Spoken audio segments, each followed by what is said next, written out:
For years, spring absolutely humbled me. I knew the bass were there, I knew they were supposed to be shallow, and I knew spring was big bass season, but I still came up short while everyone else was posting 25-pound bags. So today I'm sharing with you the 5 things that completely changed spring fishing for me. Let's freaking go. Number 1, target warming areas first. This was huge. Now, spring bass, they don't move shallow randomly. They move toward the warmest, safest spawning areas first. Those north banks get more direct sunlight in late winter and early spring because the sun sits low on the southern sky, and that extra sun warms the water faster. And even a 2 to 3 degree temperature increase is enough to activate bait fish, boost bass metabolism, and pull fish shallow earlier than other areas. Now, what you're going to be looking for is that hard bottom, that sand, that gravel, and that rock. Bass build nests by fanning the bottom with their tails to clear a clean spawning bed, right? And that works best on firm bottom where the eggs stay clean and get good oxygen flow, because in mud, nests collapse and silt can smother the eggs. So mud is bad, hard bottom is a bass magnet. You're also going to be looking for protected pockets, less wind, warmer water, stable conditions. So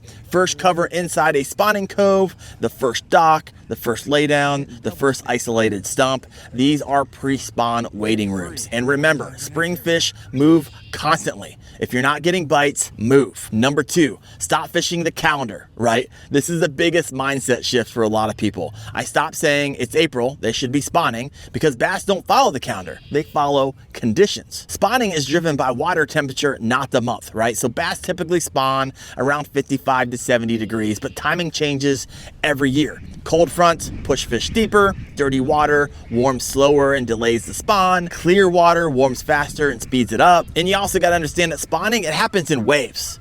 And on the same lake, you can have pre-spawn fish staging, you can have spawn fish on beds, and you can have post-spawn fish recovering all at once. The anglers who crush spring fishing adapt day by day. And once I stopped being stubborn, I stopped getting skunked. Number 3, fish the migration. All winter long, most bass live deep, and that makes sense, right? Bass are cold-blooded, so their metabolism slows way down in cold water, and they don't want to chase food or burn energy. So that deep water gives them that stable temperature and easy access to bait and safety. Shallow water can change 10 to 15 degrees in a day, but deep water barely changes. So bass group up in wintering holes. But once the water climbs out of the high 40s into the low 50s, everything changes. That triggers the pre-spawn migration. Now, bass move in short, safe jumps, like a road trip, not a teleport, right? They follow underwater highways. They follow those creek channels, those long tapered points, those ditches, the ledges, rock banks, dock lines near deeper water. And they stop and stage along the way. You got your secondary points, your channel swings, first cover inside coves. They feed, they wait for warming trends, and then they move again. And you also got to understand that bass move in waves, which is why spring fishing feels really inconsistent. Spring fishing isn't deep versus shallow, it's the in-between. And that brings us to number 4, start with moving baits. My second mistake, fishing too slow. Winter bass barely move, but spring bass, they're waking up. And when water hits the 50 to 55 degrees, their metabolism increases and they start feeding heavily before the spawn. And that's why spring produces absolute units, right? So I stopped dragging baits and start covering water. Now, some of the game changers, I was just catching them a moment ago on chatterbaits, spinnerbaits.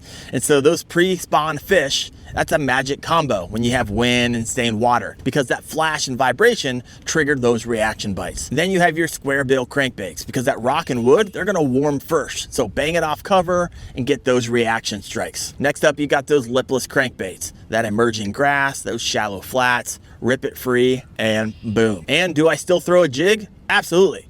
But now it's the follow-up bait, not really my starting bait. So start fast, slow it down if needed. And this is where I want to give a shout out to Deep Dive and their lure selector, right? If you have a ton of lures but are not quite sure the right times to throw them, well, this is going to help you a ton and save you a ton of time. So on this app, you plug in your season, your fishing style, your wind protected areas, your vegetation, your target species, your lake level, and it will tell you the best lure styles to start with, so you're not fishing with the wrong baits for the wrong conditions. So instead of guessing, you're actually starting with confidence, and so you can dial things in a lot faster and stop wasting time on the water. So if you want to shorten your learning curve and spend more time catching, check out the Deep Dive Lure Selector. And they also have a lot of other features, from base maps to stream flows to water inflows to wave impacts to weather to feeding windows and a whole lot more. I'll throw the link to the Deep Dive app in the description, and I'll pin it as the first comment. And now let me share with you the 5th tip. And this one shocked me. For years, I treated spring like summer, right? Launch at sunrise, fish until 10 or 11 until it gets scorching hot outside, and then go home. Big mistake. Spring bass love the afternoon. And here's why.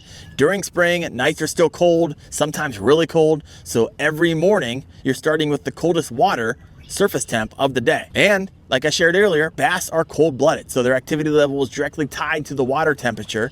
And when the water is cold, they move less and feed less. But once the sun comes up and starts heating up the lake, things change fast. As the day goes on, banks are going to warm first, shallow flats warm first, protected pockets warm first, and those areas can warm just by a couple degrees by early afternoon. And here's the crazy thing. Bass don't need a big temperature jump, right? Even a 1 to 3 degree increase can activate the bait fish and increase the bass metabolism, pull fish shallower, trigger feeding windows. So what feels like a slow morning can suddenly turn on in the afternoon. So some of my best spring days now happen between noon and 4 o'clock p.m., especially after cold nights, cold fronts, and those bluebird skies. So if you're quitting at 10 a.m. in the spring, you might be leaving the best bite of the day behind. Now, before we move on, really quick, spring air might feel warm, but the water is still very cold, often in the 40s and the low 50s. And this is where a lot of people get themselves in trouble. Cold water shock can hit in minutes, not hours. One unexpected flip, one bad decision, and things can escalate fast. And this is why we created KFAST, Kayak Fishing Advanced Safety Training. So if you're getting back on the water this spring, head over to kfast.co, take the basic course, and get certified today so you're prepared before the season really kicks off. So now I want to leave you with 2 things. If you're looking for a deep dive on some sick spring lures that absolutely kill it, how to fish the chatterbait right there, how to fish the wacky rig right there. Thanks for watching, guys. See you out there in the water.